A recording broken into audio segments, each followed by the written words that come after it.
Yeah, we gotta start a podcast. That's funny you say that. Right? Because,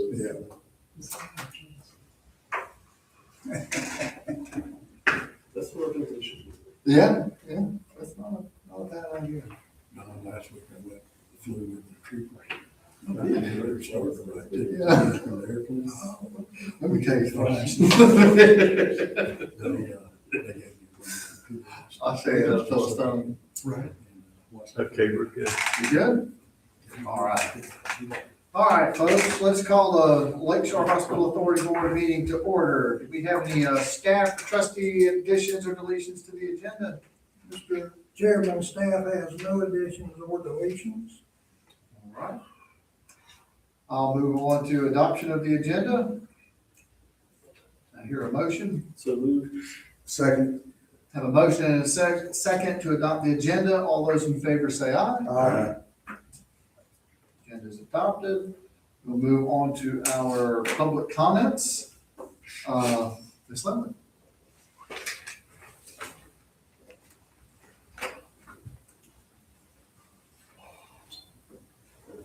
You guys have wasted millions of dollars, so why couldn't you spend $300 for a Zoom meeting? You guys need to revisit that. And what I'd like to know, and Mr. Powell's not there, but any of the board members or Mr. Williams may want to explain, what is the reimbursement process in which Palm will be reimbursed for losses?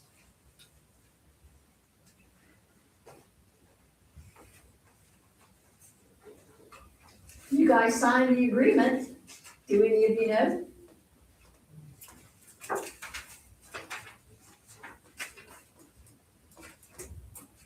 You're just gonna sit there. In public comments, yes, ma'am. Well, you can comment to me later as to how this process will be reimbursed for their losses. And I was gonna say the 101st time is this board has never asked for an AG opinion on if you're legally comprised. You know you're not, so that's why you're not asking for an answer. There's no hospital, so there's no physician. And I think that's something you should ask your board attorney to find out. Thank you. Thank you, Ms. Lemon. Okay. All right, we've exhausted public comments. Let's move forward to approving the consent agenda. Mr. Chairman, I make a motion to approve the consent agenda. Second. Have a motion and a second to approve the consent agenda. All those in favor say aye. Aye. Consent agenda is approved. On to our first item of new business, discussion and possible approval request from the Columbia County, Florida Lakeshore Hospital Authority to purchase 3 EMS units. I'm going to ask you, Mr. Williams, if you want to kick us off. Yeah, Mr. Krause is here certainly. as well. First of all, thank you, Mr. Chairman. This is a continuation of a discussion that began 2 meetings ago. As you are aware, the Columbia County Board of County Commissioners sent representation to request that the Lakeshore Hospital Authority consider the purchase of 3 EMS units. And basically, those units were to supply the need for specific areas of the county. As part of that discussion, you asked your attorney if they would research and provide you a legal opinion as to whether you could or could not, under the constraints of law that you operate, consider that request. That has now been complete. That is part of your agenda packet, the opinion. As I understand the opinion, certain findings were made, and I believe what you're being asked to do is to consider those findings. And if you agree with those findings, then I think what the attorney is going to advise is that you may proceed with a discussion and action related to the request. I'll defer to Mr. Kennon if he wants to add anything to that. No, that's correct. Everything is laid out in the memorandum. I pulled the provisions I thought applicable from our enabling legislation, and then went over some of the statements made by the county as far as the indigency issue, the coverage for citizens, the fact that you get ambulance whether you can pay or not. And again, some findings, if the board adopted them, that, you know, the transport, medical transport is an integral part of the healthcare. We don't have a hospital, but that is the mechanism by which people are taken to a hospital or other medical facility for treatment. And so left it with the board of trustees agreed with the enabling legislation provisions provided and the factual issues provided by the county. Then could go ahead and have a discussion. I would point out that any memorandum of understanding or interlocal agreement is probably what Mr. Foreman and I will work on if you go in that direction. You know, there's a lot of questions that still need to be negotiated between our authority and the county, such as the title to the ambulances. Probably want those titled to the county for liability purposes. Would have to make provisions for maintenance, repair, and insurance. Obviously, if they're titled in the county's name, they would be responsible for all those, but we would want that in the interlocal agreement. And then probably from the authorities' standpoint, one of the most important issues is that this ended up being a 1 or 2 year project for the county, depending on how they go with their EMS services. Then we would have to have some form of reimbursement schedule where the authority would get back money versus ambulances, because that's the last thing we want is to get rid of 3 ambulances. So that would be, if we had an interlocal agreement, that would probably be the most important from the authority standpoint, other than reducing or eliminating any associated liability for use of it. Thank you, Mr. Kennon. Before we do any discussion, I know we've got a member of Columbia County here, but are there any public comments? Yes. Can Mr. Kennon read for the record his opinion that was provided to the board? Read it into the record. Mr. Kennon will not read it into the record. It is made part of the record. Okay, it's part of the record. But if someone does not attend the meeting, is it in the backup material? Yes. Yes. Yes, ma'am. Okay. Thank you, Ms. Lemon. Mr. Kraus, I'm sure you have something to add? Well, I'll keep it very brief. Thank you very much for allowing me to speak. We appreciate the hospital authority. We do. The court admin is currently moving into the building, and you guys are helping us tremendously. In terms of the ambulances, we had told you we would put one in the very northern end where there is no service, very little service, and there's a lot of injured people, and we would put one in the very southern end. Once we start this, there really is no way to unwind it. You mentioned that you were concerned about how we would fund this moving forward. And I presented a plan to the Board of County Commissioners, which they chose a different direction, but they committed at that point in time that at the very least, you would pay for it with ad valorem taxes. But they are considering other things. As you will see in the November, there is a straw poll saying to the public, do you want the county to get back into the EMS business? And if so, would you pay for it with a sales tax? But again, they're guaranteeing that we would use ad valorem as no matter what. So once we do this, we can't undo it. It will be permanently there. Whether we get into the EMS business or whether we continue with the private contractor, doesn't matter, because these ambulances are needed because the call volume we have isn't going to get any smaller, and it's tremendously higher than any license in Moore County anywhere. So this is the only way we can provide these folks, these injured folks, with adequate service. And we will guarantee that as we go into billing and those types of things, that we will keep track of patients that we serve and whether they're injured or not. And we really appreciate any effort you can do to help us and help the citizens of Columbia County, because We have over 15,000 calls for service a year, and that's just way more than the private carriers will ever be able to handle, and they, because of the call volumes in these areas, are never going to provide adequate response time in those areas. And if you have any questions for me, I'm happy to answer. I may have a few. Mr. Kennedy? David, I do have a few, and, Okay. I appreciate you being here 2 months ago, I guess it was, and present, and then, of course, it was covered in the paper. And then ever since then, I've had a lot of people ask me questions regarding the current contract that the county has, and I immediately told them I'm not a county commissioner, and I haven't really looked at it. But the only thing I have done is the math on it, and I think I pointed that out at the last time you were here. And when you say 15,000, I divide that by 365, and that's 41 calls a day. And so that's about 2 an hour. And I understand that it could be 4 an hour, but I think from what I read in the announcement by AmeriPro, where they had taken on Columbia County, is that they had stated that they were going to be providing 6 ALS units during the day hours, I guess a 12-hour period. Didn't specifically say that, and then I guess the other 12 hours they'd be 5. So my question is, and question that I've had asked me, is why isn't that sufficient enough coverage with the average of 41 a day when you've got 6 for 12 and 5 for 12? And then if it's not, then why doesn't the county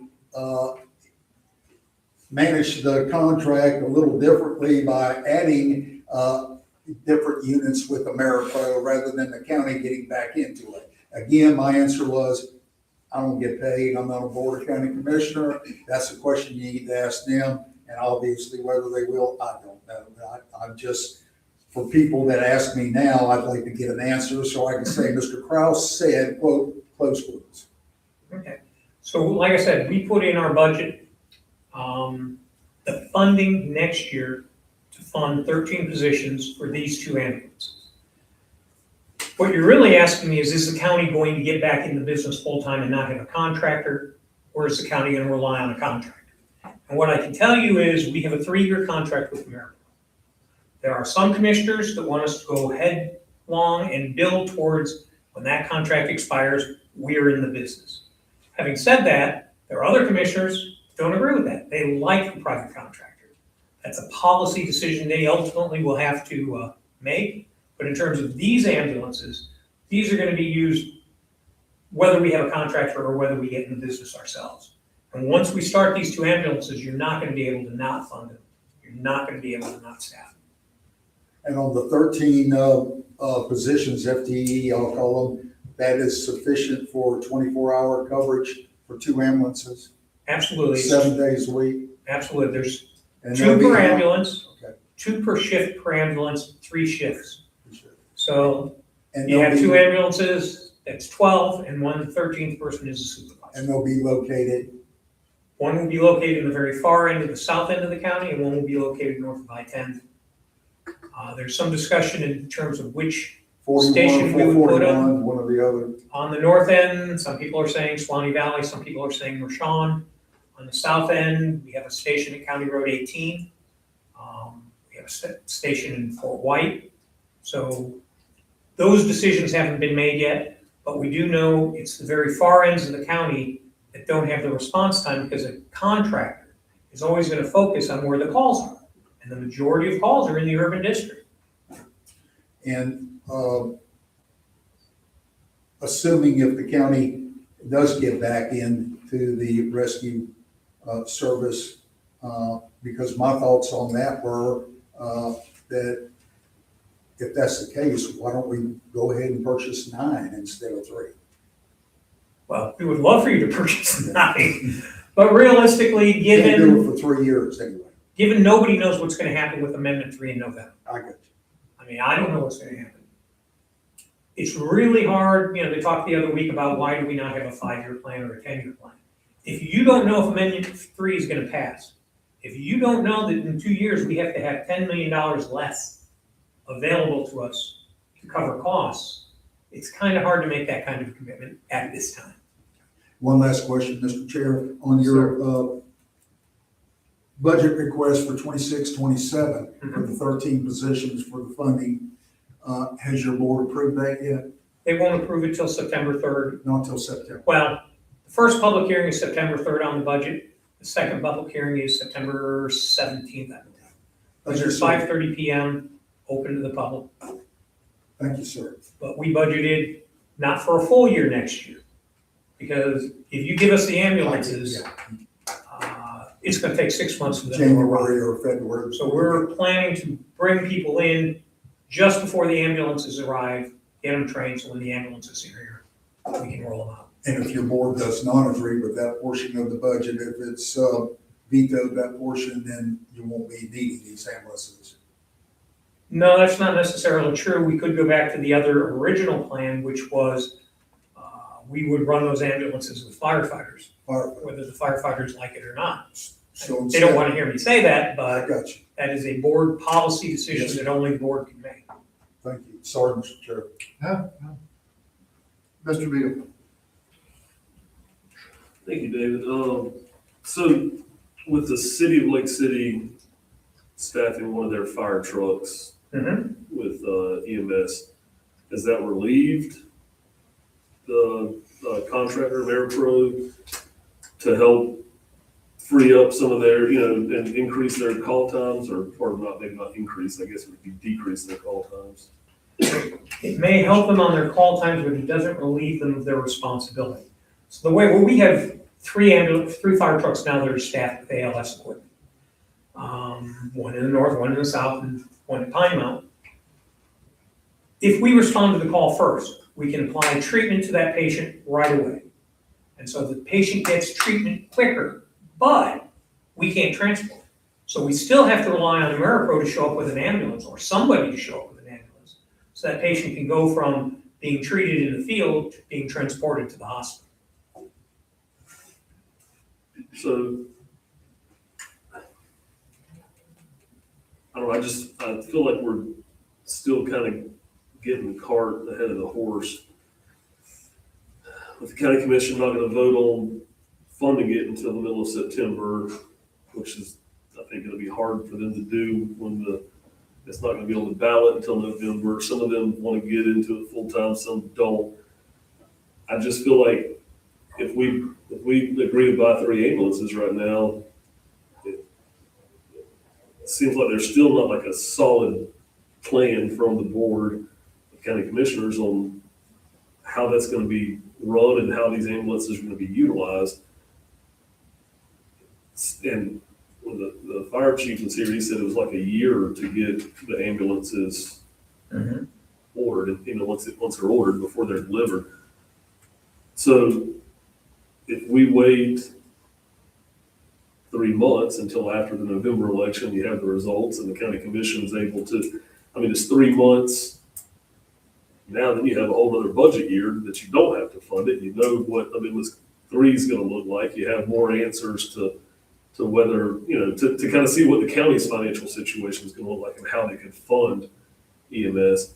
And I still maintain that until the county does something, and I'm no law expert by any means, but if I was the county commissioner, I would say, hey, why don't we do these, call in everybody that has a COPCN and say, you're on call. If AmeriPro is at full capacity, we're calling you because we've allowed you to come into the county and operate an ambulance, so we're gonna hold you responsible for operating the ambulance for emergency services as well. I feel like the county would be able to, again, this is my non-law degree assumption, to kind of say, hey, this is what our expectation is for you to continue using your certificate of public convenience and necessity. I'm not opposed to doing it. I still think that we're a little early in the process until we know about Amendment 3, we know what the voters say about if they would support a sales tax, and, the commissioners can agree on funding it and how it's gonna be funded.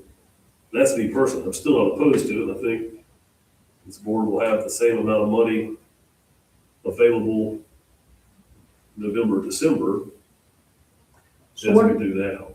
so what I can say, which maybe help answer your questions, you have a very valid point, very valid.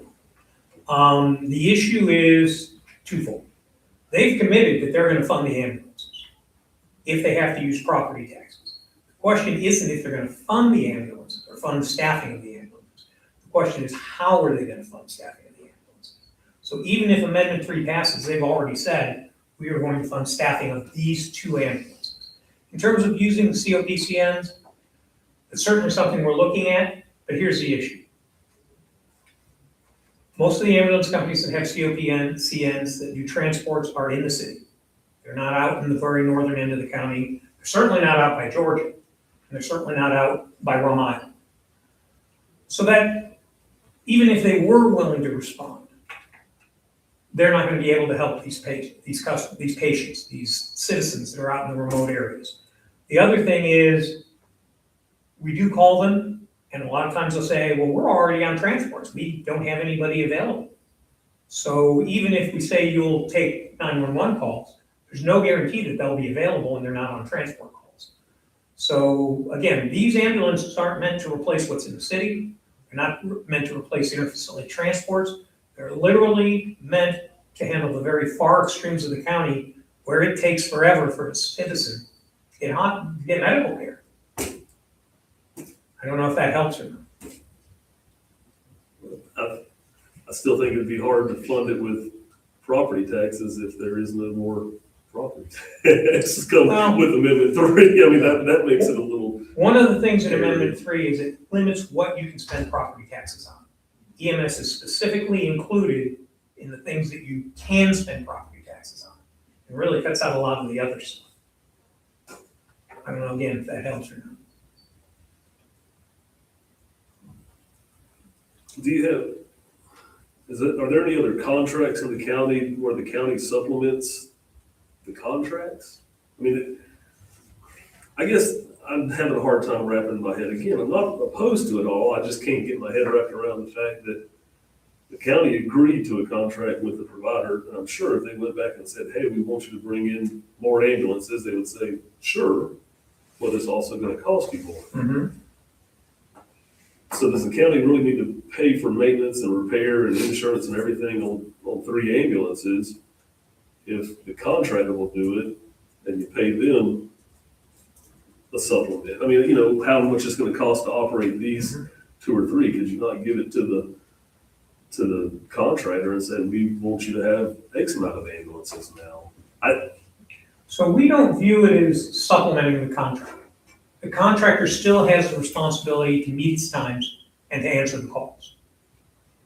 We're trying to provide a service to our residents, to our citizens, that says we can get there faster and transport you faster, only in these 2 extreme areas. Now, if we can't because we're on another call, that contractor is still ultimately responsible. We're not alleviating their responsibility, but we know contractors, let's take the north side of the county. Contractor's planning to locate on Quinton Street. Well, that doesn't really help you if you're all the way up by White Springs or, you know, on the northern end of the county. So we're not looking to supplement them, but we're trying to make sure we can cut that response time down so we get better results on the healthcare treatment of those patients.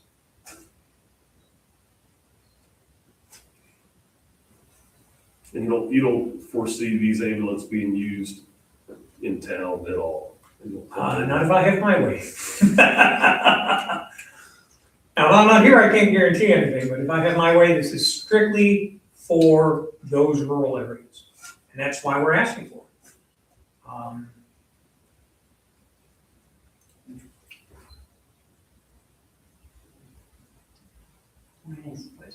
I'm gonna go to you, Ms. Chancey, while Mr. Beal's chewing on that. Okay. Where will these be housed? So again, on the north side, they're right now looking at Rashawn Road. I don't know if you're familiar with that, or at Swanee Valley, which is up near Swanee Valley Road, on the very north end of the county. Okay, so they would be housed independent of anything else? It depends. So if you go to the Swanee Valley, there's a fire station there. Okay. Yes. If you go to Mershon, there's a fire station there. Dale's very familiar with it, but it's used for volunteers. We also have a fire station in Deep Creek where it could be located. Again, these are the places we'd probably locate it because the facilities are there, the buildings are there. Okay. Places to pull the ambulances in so they're not sitting out in the weather. On the south end, we have a station in Ellisville, we have a station on County Road 18, and we have a station in Fort White. Again, we want to put it in one of the stations that exist because again, you need to be able to pull them inside, you need to be able to charge the electronic equipment, the computers, all that stuff. And you need some. Ultimately, if we need to build something later, that would be down the road. So it only makes sense to put it in a place we already have. I agree that they should go in fire stations, but that's what I was looking for. Mhm. That's it. You look like you have more. I mean, yeah. Mr. Kennedy. I just got one follow-up question, Mr. Kraus, and it's a management question. Mhm. Management of the contract. And I guess I'm too simple in math again. No more than 4 an hour, but my math says 2 an hour. And you got 6 by the contractor. Why can't the contractor put one on Michon Road or Swanee Valley or Deep Creek and one down at Fort White and still leave them 4 in town here?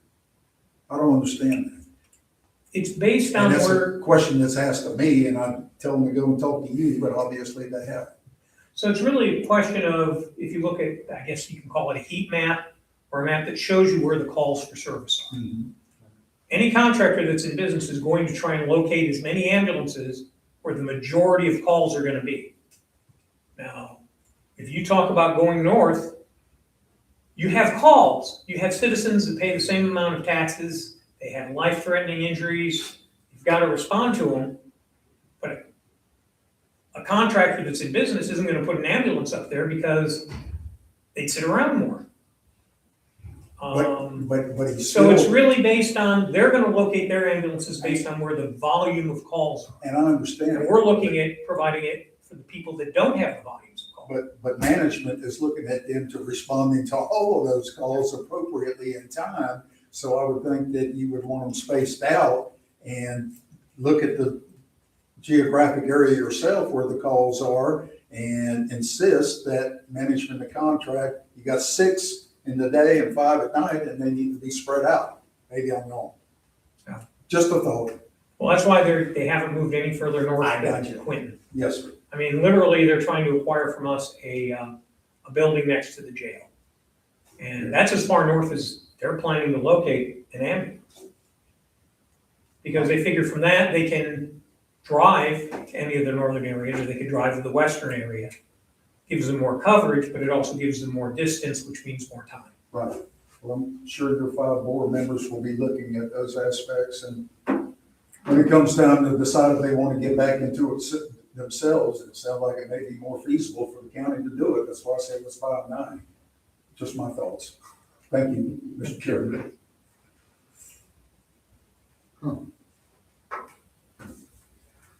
Well. Any thoughts, Mr. Board? That being a first responder for a long time and being in management a long time, I know you, I applaud you for doing it, for wanting an extra ambulance, standby ambulance for one. So if you want to, ask for 3, but you could get by with 2, would that work for you? If that's what you wish to give us, we'll be happy to get whatever you would be happy I'm to just get. saying, I got a pretty good shotgun, but a lot of times I didn't have a spare one. So it'd be nice to have a spare. My gosh. I'm just saying, I don't blame you for asking, because I always ask for more too when I was trying to get equipment, but you could get by with 2. Ultimately, that's what we're looking for, is 2. The other one was, like you said, a spare. That's all I got. Okay. Ms. Chancey.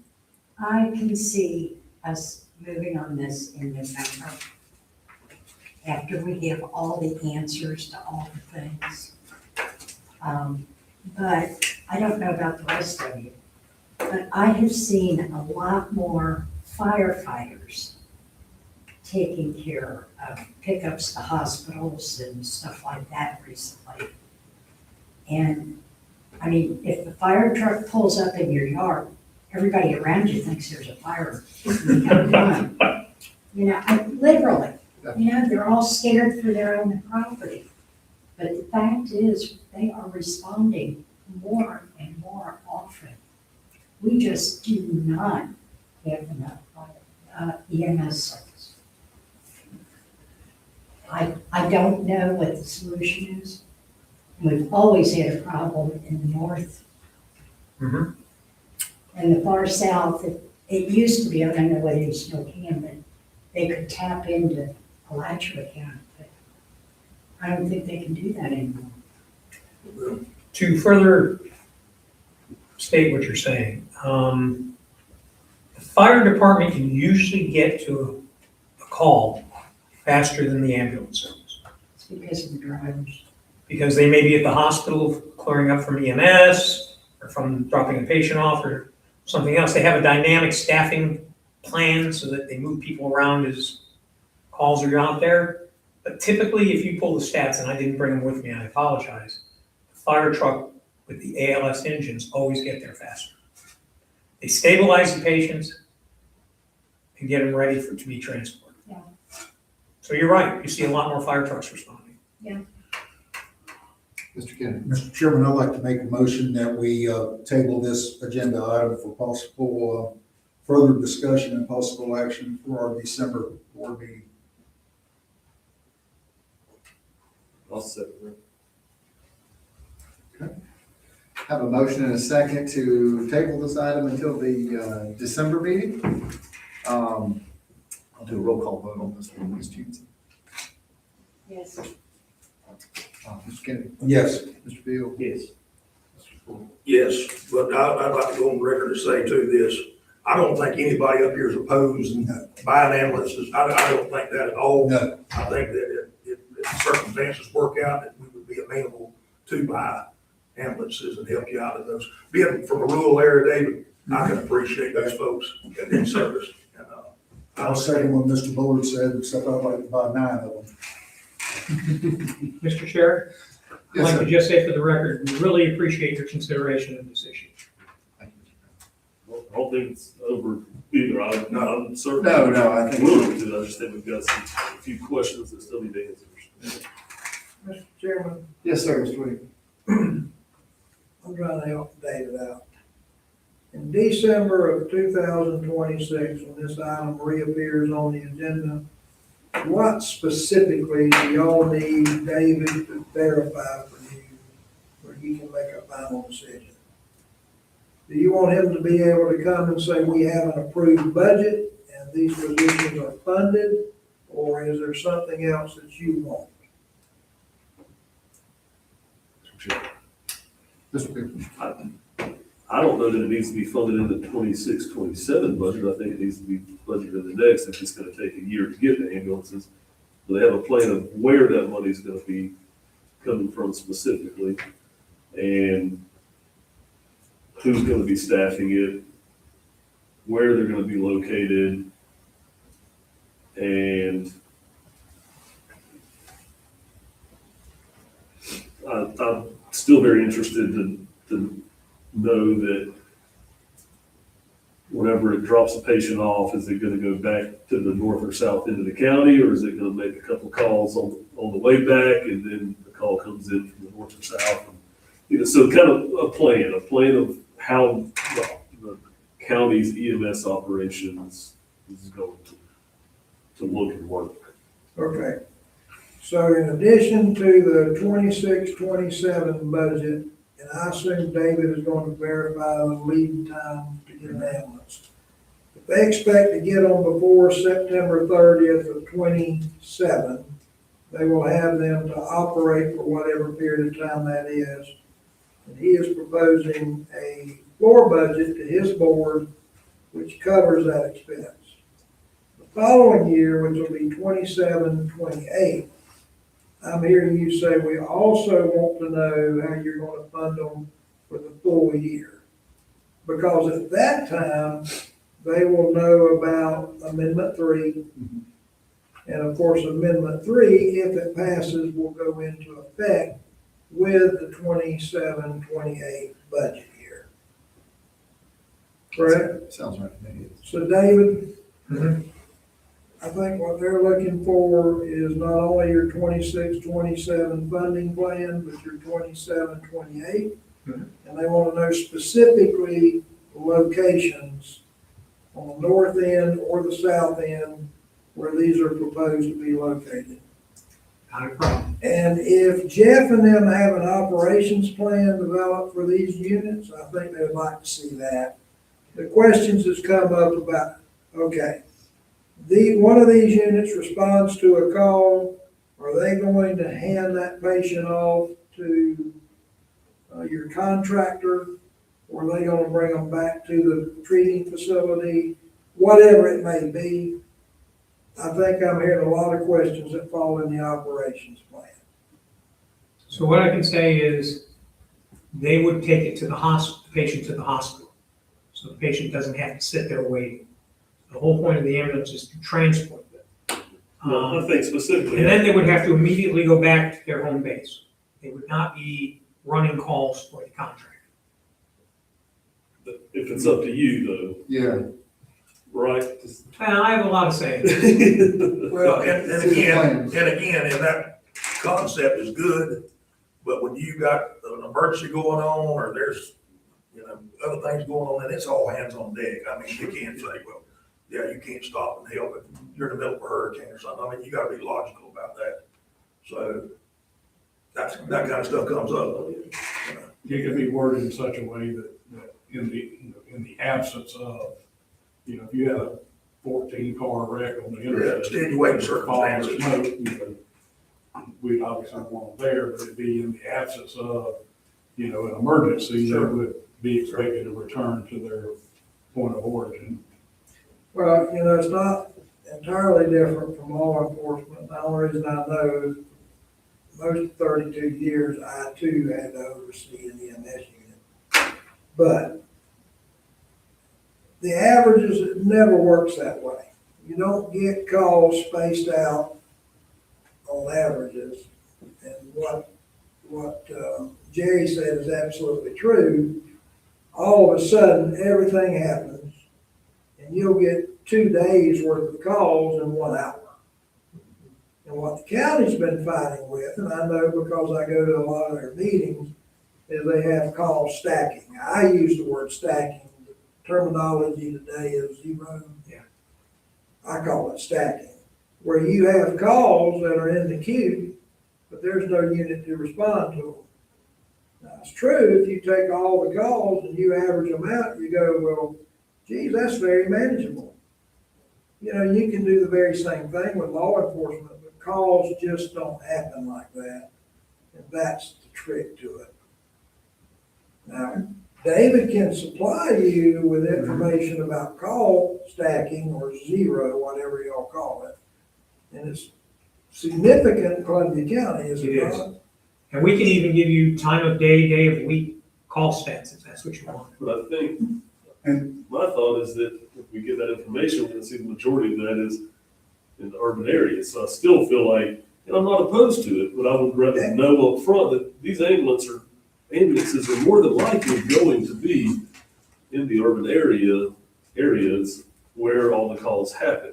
And which is why the contractor stations their ambulances. So I don't. So you see an ambulance on the south end having to come up to the city. They're gonna To come cover- and to drop cover. off. Well, and to drop off the patient, and then when they're here, they're not gonna drive by an accident on Brayford Highway to get back to Fort No. White, because that's their home base. So then they're taking that one, and then they're trying to get back to Fort White, they never make it back. I don't know that this is going to accomplish the goal. Again, if we think that the county needs 2 or 3 additional ambulances to carry the load, I still think you're supplementing the contract. But if that's what county commission wants to do and it helps the indigent healthcare of Columbia County, again, I'm not opposed to it, I just don't foresee it working the way that it's proposed. I just don't see that happening. And I'm not an EMS expert, I just know that if they're way up there and they happen to bring somebody in and the calls are stacking up and they need help off of, Lake Jeffrey, they might go make that call, otherwise you're paying them to sit around and twiddle their thumbs until a call comes in north of town, which may not be for 2 days, which is fine. That's where they're needed, but I think that's why the contractor stages them where they stage them too. So, Mr. Chairman, Yes, sir. I too, and agree with Mr. Williams, I'd like for Mr. Kraus to be able to show us some hard statistics, and I guess I just can't get it out of my mind about the average of 41 calls a day with 6 ambulances, and obviously it must be more than 15,000 a year, but I just would like to make sure, like a couple of your board members have stated, that they want to make sure that they're getting, that taxpayers getting the proper bang for their buck on the contract. And I assume management is looking at that close because they've had it now for 6 months, correct? We are monitoring it, and we And are do they issuing seem to be fines when they're doing not better than they complying. were 2 months ago? Yes, As they're far as actually up, response they've time? added an extra ambulance now, they're up to 7. Oh, cool, okay. And there's been no amendment to the contract now? No amendment to the contract.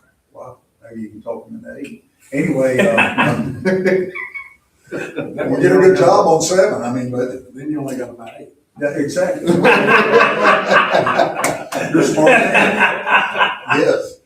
But no, I'm in favor of it too. Whatever your board wants to do, I think it's their money and we should spend it wisely. So we can give you stats however you would like them.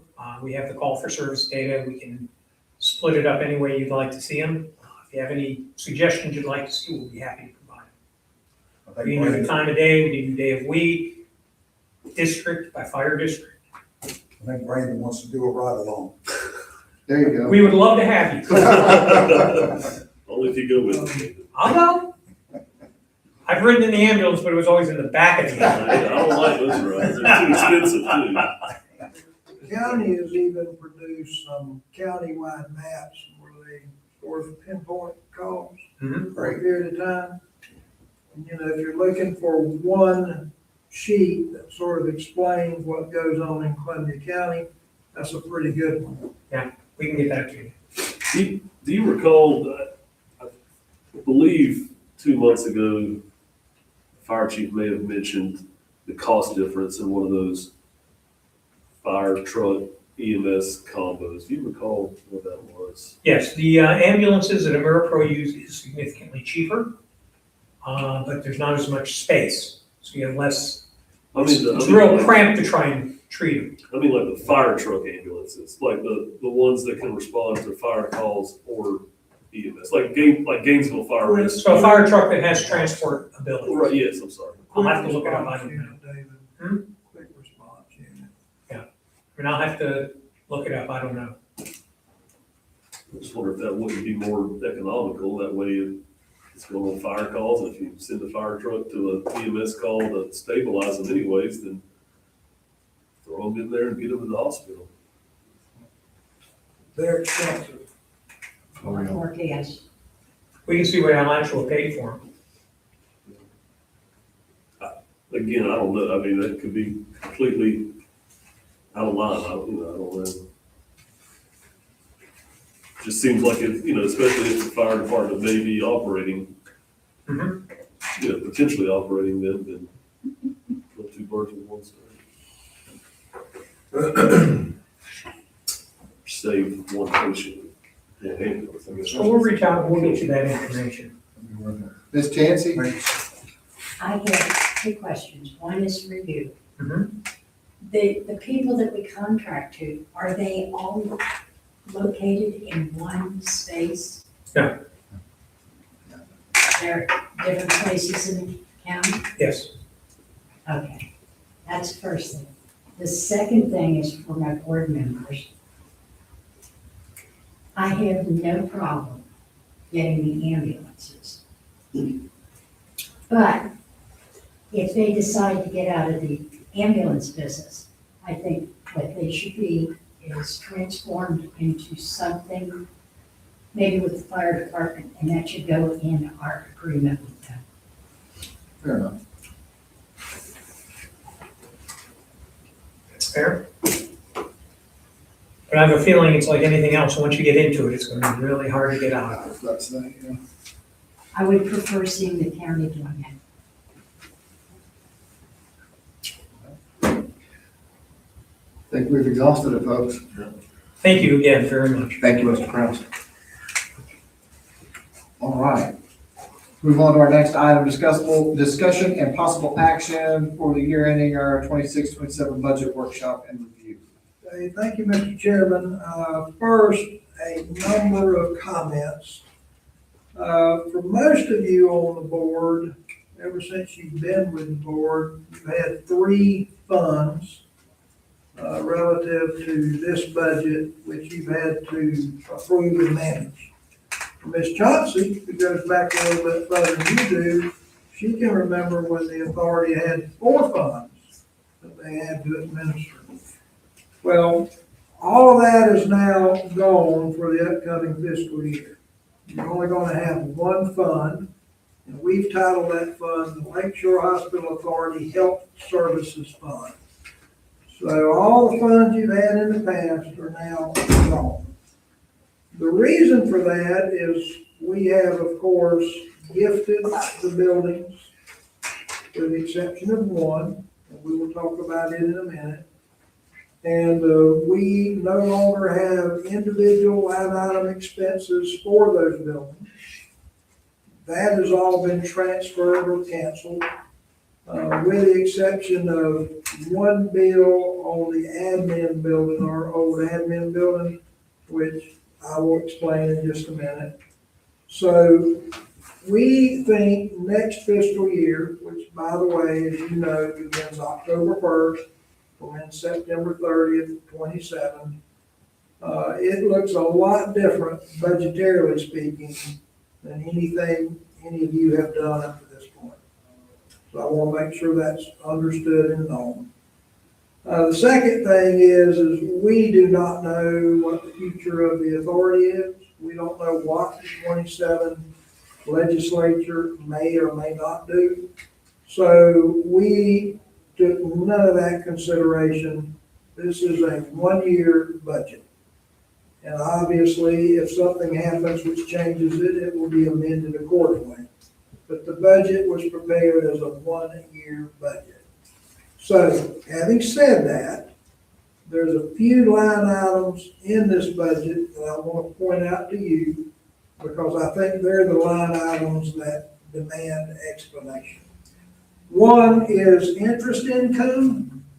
We are projecting $400,000 in interest income, and I'm often asked at these meetings to show that in comparison to what our operating expenses are, because it's important that we make it known that our interest income is pretty much what we've paid expenses out of to operate the authority. So you can see that for the coming year, your operational expenses are going to be roughly $270,000. So we, again, for next year, will pay operational expenses for the authority out of the interest earned on our investments. Accounting services, we plugged in at $30,000. I've already been asked why. Well, first of all, about half of that, not quite, but almost half of that is for your annual audit. The other two large accounting expenses that you're going to have next fiscal year is we have to audit the reimbursement requests, which are going to be submitted by Meridian. And we have the primary care facility construction, which also has a true-up accounting function built into it. So we're going to have a couple of special projects that are going to have accounting plus our annual audit. Your directors and officers liability, we plugged in at the same amount as last year. Now, all the other insurances are going down and going down considerably. 2 years ago, we were spending close to $250,000 on property and liability casualty insurance on buildings. You can see that that's being significantly reduced. That's primarily because we're keeping the PT building. We still have operations that we have to safeguard. But the directors and officers' liability, it won't change. You still have your fiduciary responsibilities. That's not going to go down because you have fewer buildings that you're now responsible for. We come down and we have an office rental in here. Now that should very well just say office expenses. The reason it doesn't is the program we use for our budget in office, which has been the same program since before I got here. It only has an office rental category. But what that's for is we will be required at our new office location to pay our share of the utilities, those types of things. This will be the line item that we do that. I do not expect that the county is going to charge us rent. It's just that it's called that in here, okay? And then wages, I am and I have built in a 3% cost of living raise for Sonia. Now, as far as my contract goes, no cost of living raise. And for my part, I'm building back in where I started in 2018. For those of you that weren't here, I was hired and my charge was to make the position of executive director de minimis. We had 2 ladies in the office. I was asked to train the ladies, let them do the majority of the work. And basically, I was there to come in, I don't want to call it do the heavy lifting, but do the things you wouldn't expect them to do, like budgets, offer the oversight for the accounting functions, that type of thing. Hopefully next year, we're back to that. For those that don't know it, when I was hired on, we were thinking 8, maybe 10 hours a week at most. And then, of course, COVID hit. And not only did COVID hit, we lost a lot of time with a board that didn't have a quorum, so on and so forth, not to bring the past back. But anyway, so that's actually been reduced, but I did include a 3% cost of living for Sonia. But if you turn the page, you can see what we discussed earlier. You can see the Meridian renovation subsidy. Now, that's not the total you've approved, but that is what we expect they will spend and seek reimbursement for next fiscal year. Obviously, the year that follows that will include additional and the balance of that money. We do intend to complete the primary care facility in the coming fiscal year in its entirety. So we still have the $3 million built in for that. Along with that, we're obligated contractually to pay for construction supervision, and there is significant equipment to be bought that goes into that facility. Now, just where you will know anything, we've already had the Palms people go to the hospital, tag and identify any equipment that can be used in our primary care facility. It's not been moved and won't be moved until the renovation is complete. But we've already done that, but there are some pieces of equipment we're gonna have to buy brand new. So we have that. So it's not nearly as complicated a budget as we're normally talking about. Again, we're only gonna have a single fund. You've already established your public hearing dates. And so this budget, with whatever amendments you may choose to make, is what we will first hear for hearing on September 14th. September 14th, which is your first meeting in September, your first budget hearing in September. So I'll answer any questions you may have. Pretty simple, straightforward budget. Yeah. Could you find out before December if the county anticipates on charging us rent? I've already asked. Okay, I want to make sure, Yeah. because we didn't charge them for electricity or anything in that storage building. And I knew that would be asked, but we use a QuickBooks canned budget program. We just use the category that's there. I don't, it's already programmed into it. Mr. Chair, Yes, sir. I'm gonna take public comments before we discuss. Oh, sorry. That was quite an explanation. Any public comments, Ms. Linda?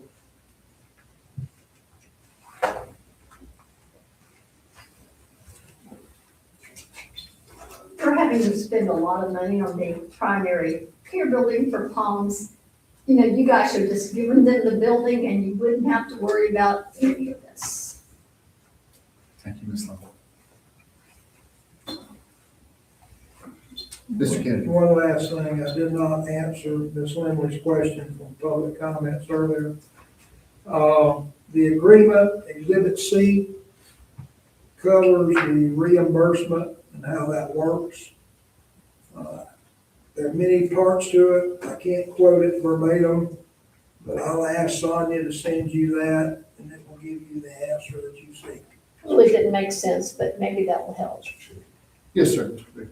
Dale, if I may, if my memory serves correct, I believe, I'm confident that any Columbia County patient that goes to any of the Palms Medical, whatever the hospital authority pays towards that patient will come off of that clinic operating subsidy, and that subsidy is for a certain number of years, 2 years, maybe, 2 or 3 years, whatever it is.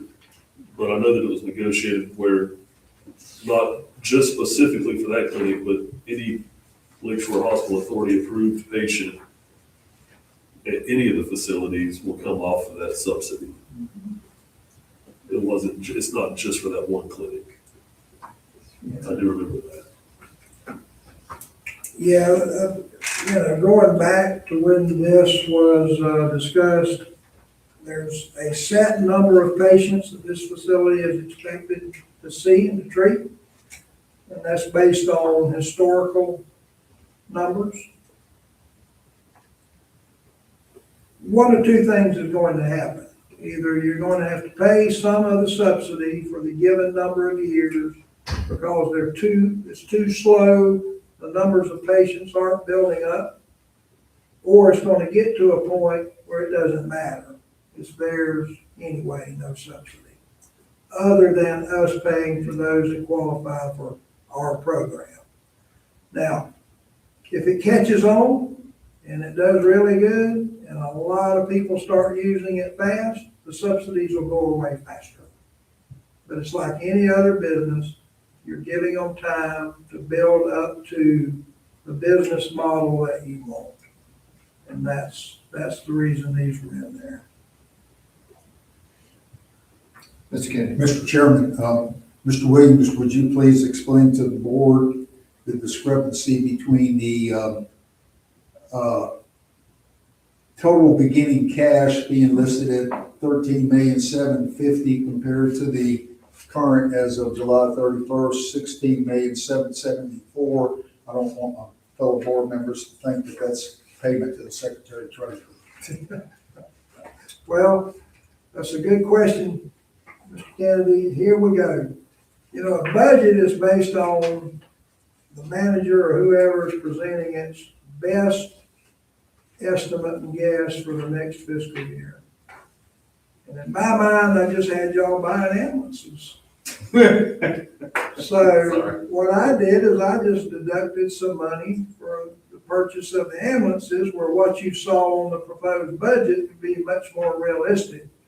But now what you're going to see September 17th, 14th, is you're going to see that number change to 16 million some odd dollars. So I'm going to put that money back in because I now know that will not happen until December. So, we take our best shot, make our best guess, and that's what managers do. And y'all fool me, and so we're gonna put the money back in. And so the number will definitely be higher when you see it for the first budget hearing. Thank you, sir. Bill, also, and I don't want to speak for Mr. Kennedy, but this second page here, I like how it has, what we've kind of got going out. And I think he asked at the last meeting if we could have something included for what we've committed. Yeah. And I think this is really good. Yeah. Of course, I'd like to see the full amount of, what Meridian's gonna get, and maybe it even has some line items from what is. Well, now that you mention that, today, we received our first request for reimbursement from Meridian. And there is a schedule on there where they're basically showing as we pay what the balance left under the agreement is. And we can furnish that to you. I can put that on as part of the agenda as information, just where you'll know. Now, those first ones we received, I sent off to Richard because I want to make sure that everything we need for audit is there. I don't want to get started on the wrong foot, and then next audit, we have to run around for months trying to get up information we should have had. So that's what we're doing. But once that is established, because these are going to be paid as we get them and they're audited, we can put those on the agenda as part of the consent, and then you can see that schedule. Is that what y'all would like? Yeah, it looks like it's like an AIA doc, right? 5703. But it'll have, You'll have a grand total, and then as they draw. Yeah, it they down. basically say, but also for Palms, total approved reimbursement, like $4 million, and I think this first reimbursement request is roughly $60,000. And then it will say, 3,900,000, whatever's left. can we do the same thing for the Palms though? So that way Absolutely. We just see, Absolutely do it. that way we don't agree to buy 9 ambulances and now we got. See, and the Palms deal will be a It's little down bit, to 8. 8 ambulances, so we got 47 ambulances left. the Excuse Palms me. deal now is gonna be a little bit different because you're gonna get an official, just as the chair said, AIA standard pay request. And it's a lot more formal. It's a lot more formal than a reimbursement. I think a one pager, Well, we take that one page and put it in the agenda packet for your review. Whatever you want, we're glad to do it. You'll like it as you move forward. I'm a simple guy, it could be, we said this much for Meridian, we've already paid this much, we still have this much, we said this much for Palms, we paid this much, we got this much. So Sonia and I discussed it today.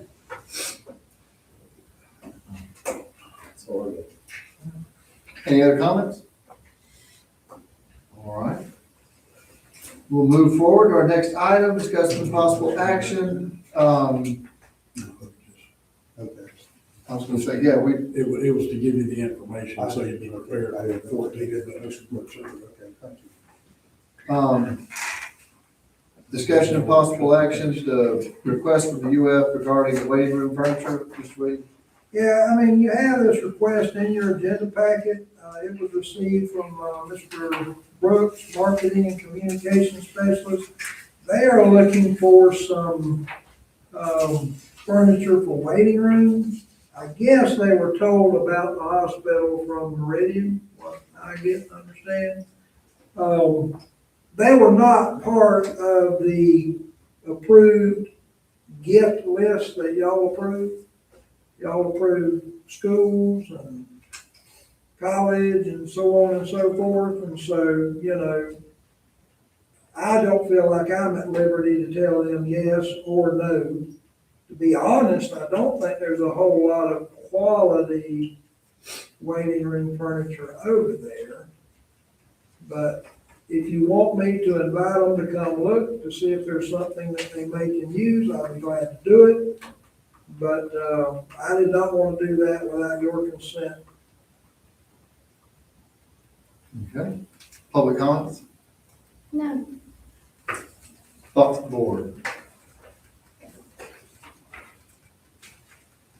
I think here you're probably just looking for a consensus for an invitation, and then they'll give you a list and go from there. Okay, I make a motion that we allow them to come and look at this furniture and give us a proposal of what they want to do with it, Okay.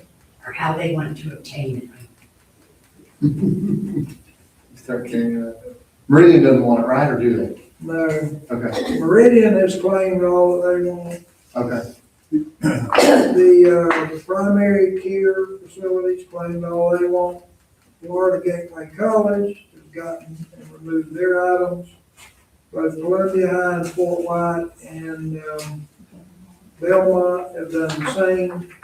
So all those people you identified early, those pickups have occurred, they're over with. We're in the process of trying to dispose of everything else right now. Before I second that motion, I had a question of Mr. Williams. Because they are a state entity, University of Florida, couldn't we, from one government entity stated key to another, just transfer? I thought so. So we've already declared a surplus. Yeah, I don't think there's a problem, one. And I like legal Ms. wise. Johnson's motion, but I mean, rather than stating them give us a plan, whatever they want to take, let them take it, and then we just take it off of our inventory.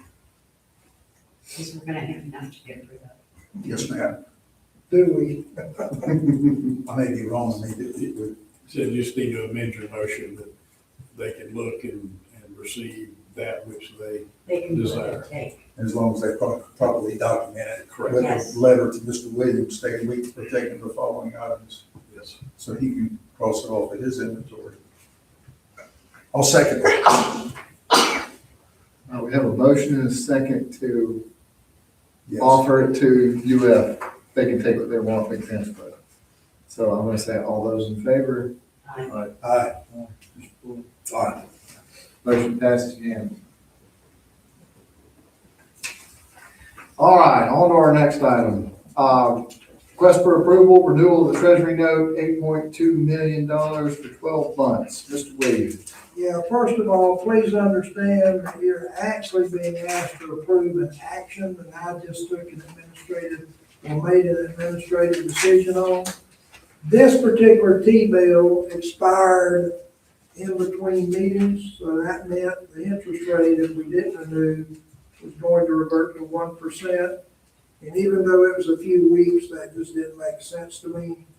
So I discussed it with Mr. Powell, and of course, it's actually being renewed at a better rate than your previous T-bill was. And it's only for the shorter period of 12 months. So it seemed to be somewhat of a low or no risk decision.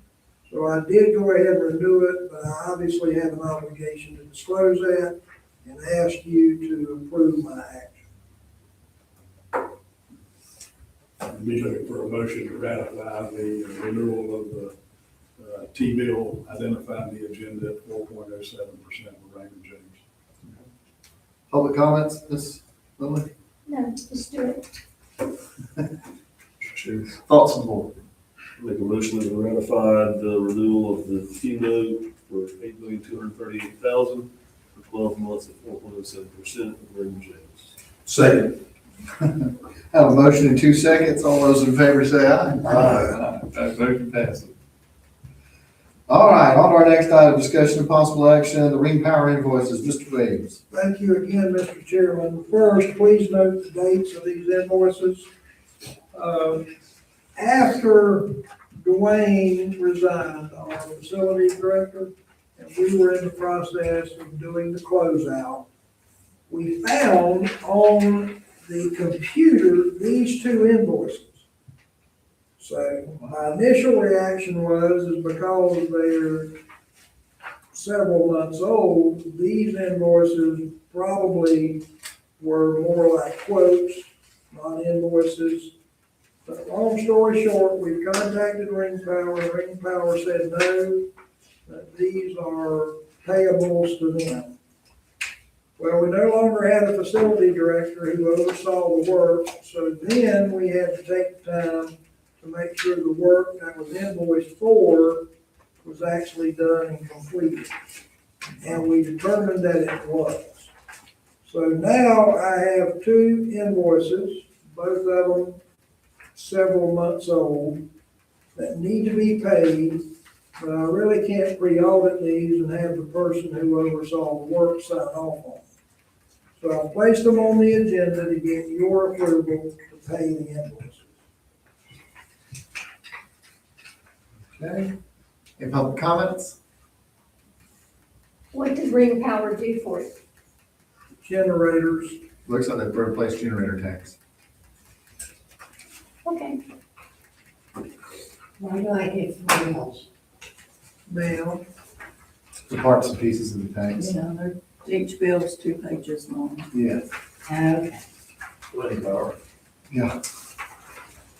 because they say different things, that's why. I Cost asked. codes, they're putting them in their square. believe it or not, I see. all this time, we didn't get one statement from Ring Power, we didn't get one done. No past due bill, nothing.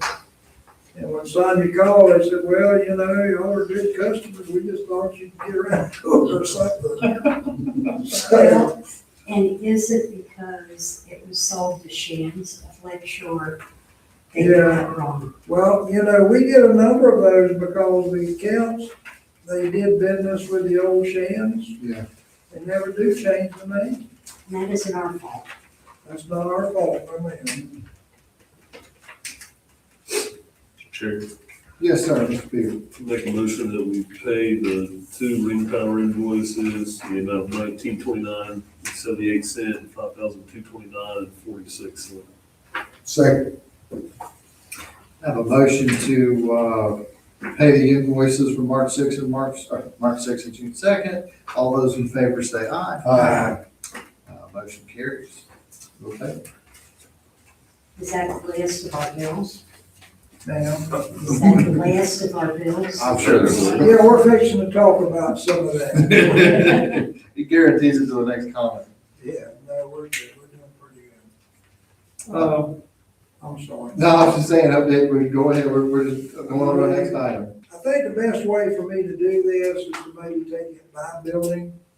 Let me start with the old admin building, our old office building, of which we are now on the west end of.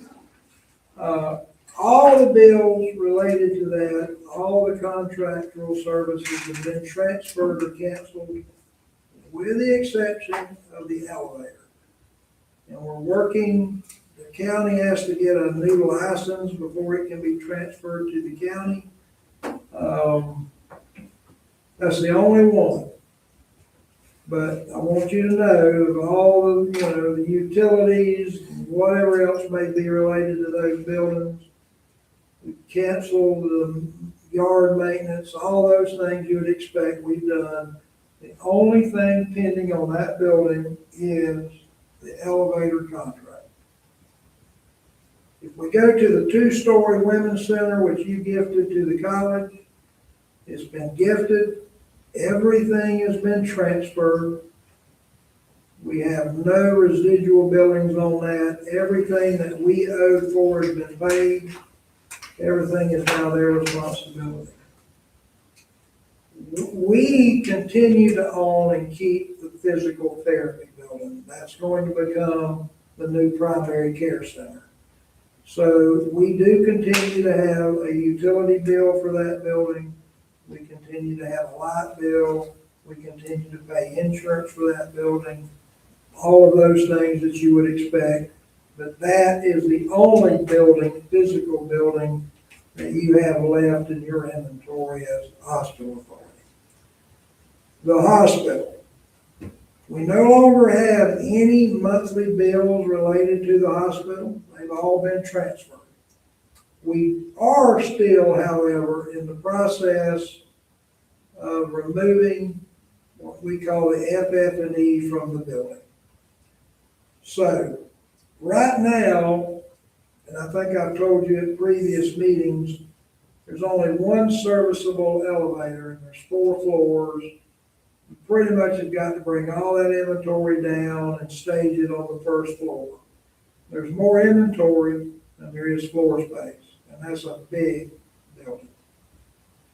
So right now, we have a lot of what is office furnishings, which are within certain hallways.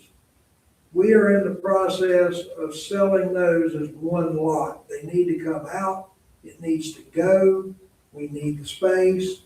This would be office chairs, office desks, it would be some of these, panels, you know, for modular offices. No medical equipment whatsoever. So we are just as fast as we can trying to get that in compliance with our policies.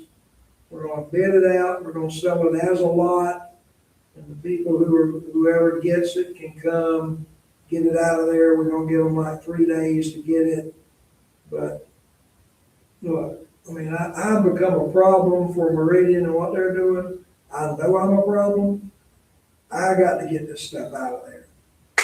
We're working diligently to finalize a bid for the hospital equipment, which you directed me to do.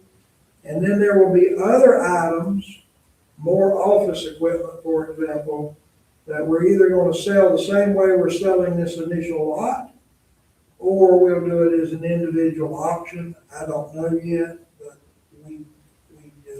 we're doing it as quick as we can. Quick as we can.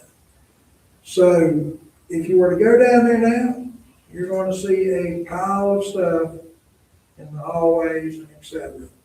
Hopefully, very shortly, all of that on the west end of the building will be cleaned out. We'll bring the rest of the stuff down, and hopefully we can get it turned pretty quick. We are spending money. I mean, I have no staff, so we're using labor finders. Meridian has been real good about letting me use their facilities director to assist. He used to work at the hospital, so he's very knowledgeable of it. His name is Randy Hobby, so you may know Randy. That's been a big, big help to us. So that's kind of where we're at in this process. But I want you to mainly know that all of the bills that we owed for have been paid. All these have been transferred. You shouldn't see any more of that. I think when you see the checks that are issued, you'll notice there's a significant drop in the number because we have much fewer invoices to pay. So you're beginning to see the effects of all that's been done. I'll answer any questions you may have, but that's kind of where we're at with the buildings and where we're at, what we're doing. And because we're doing this lump sum deal for this equipment, and because we won't meet again until the 14th of September, I would like the authority to whoever the high bidder is to just say, "It's yours, come get this stuff and go." And then I'll announce it and show you all the bids at the next meeting. I don't want to waste any time. If y'all would allow me to do that, I'd appreciate it. Public comment? I make a motion. Oh. Negative, public comments. No, You sure? just get it home. I make a motion. I just got one question before you make a motion. What can your board do to help you expedite that? I know in emphasizing the money we're saving, I'd like to emphasize that point too. Just one bill a weekly, $3,400 a week for security, we're no longer paying. So if we have to spend $3,000 a week to get you to do whatever you need to do, And we're doing that. And Do you have gloves that fit? I'll be glad to help. I got my gloves myself. I was gonna have Sonya call it on, see what would be a good common work day, you know. 7 days a week. Mr. Kennedy, you know, yes, we'll have some more general labor, but no doubt in my mind, you're going to recoup all this expense, and the authority will profit some money, which Yep. you can decide what to do with that at the proper time. But, the processes we go through are so different than the private sector. I got it. You know, the private sector would have either just thrown all the stuff away, which I can't do, because, it's taxpayers' money. That's exactly right. And then if you go to sell it, you got rules and regulations you have to go by. So my processes are just slower than their processes. So I'm trying to do them as quick as I can, and, there's nothing I can really do to fix that. I just didn't know if there was a means for us to get all of that FFE out of the building into another facility, if we had to rent it for a month, so that your bidders can come and see it right there, just, Or it'd be nice. so that Meridian can get in there and start doing what they need to do. And you're not gonna want to do that stuff twice. You can rent 30-yard containers from Norris right now, and they can come and look at them. If not, he'll take them right away. And we are trashing now the stuff that is non-usable, broken, whatever. I don't know how many dumpster loads we toted off, but we're not trying to save that. But there's a lot of stuff in that building, people. I mean, there's more than you can imagine. Any dead bodies? Uh, Any dead bodies? Well, we haven't found one yet. We did hire a couple of workers that we had our doubts about, but So you're looking for a motion to analyze and accept the highest bidder. Exactly. And, in order to. finalize the removal of the property for the highest bid. That's right. So moved. Second. All right. Have, You say it so eloquently. yeah, he does. A motion and a second to do what Brother Kennan just described, and let Dale pick the highest bidder. All those in favor? Aye. Motion passes. Go to work, Dale. Yes, sir. All right, staff report is in your packets. Any final board member comments, Ms. Chancey? None. I do have just two things real quick. So last Wednesday, the Lakeshore Hospital Authority was recognized at the Florida Gateway College Foundation donor luncheon for giving the single largest donation in school history, actually, with the line grant. It's a very nice plaque that I'll take and drop off to Miss Sonia there so she can display it proudly in the office. But it was a very nice event inside. It's very nice. And the second thing is, don't forget, tomorrow is election day. There we go. I'm good. Good. All right, we're adjourned. Thank you, everyone. Let's go, Brandon.